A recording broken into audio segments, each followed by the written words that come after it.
taken too many lives. So we are proud to stand with CPP, with all of the coalition partners, to enact meaningful reforms here in our beloved city of Baltimore, to make sure not one more person's life is lost because of racial violence or police brutality. I'm a daughter of Baltimore. I was born and raised just 5 blocks down the road from here. And it breaks my heart to see the effect that racial and systemic injustices have on communities of color in this city. So I was asked to talk about the importance in this commitment of having law enforcement meeting regularly with the communities that they police and that they serve, that they are committed and beholden to protect and serve. And we already know that how important it is for law enforcement to develop established relationships, to develop understanding, to make sure that there's mutual tolerance and understanding between themselves, their agencies, and especially communities of color that are disproportionately impacted by stories of violence and heartache.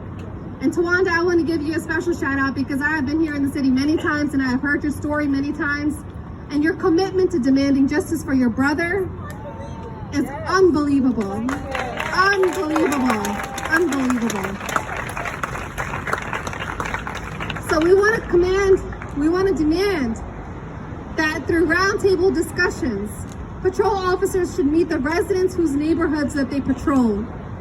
Because we can't expect our communities to trust law enforcement unless they know who the law enforcement officers are who are patrolling their neighborhoods.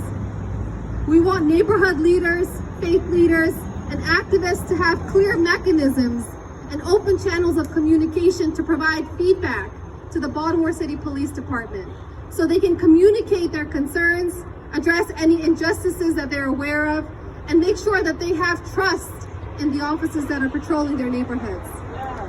We also want to request regular meetings with command staff and designated points of contact within the department. Brothers and sisters, not long ago, there was a Muslim brother who was attacked in broad daylight here in Baltimore. Within 2 hours, we had the Baltimore City top command on the line asking us how they could provide support, what mechanisms of action they could take to make sure there was justice served for this victim of violence. Every single resident within this city should be able to have that open channel of communication with our leaders who are protected, sworn to protect and serve.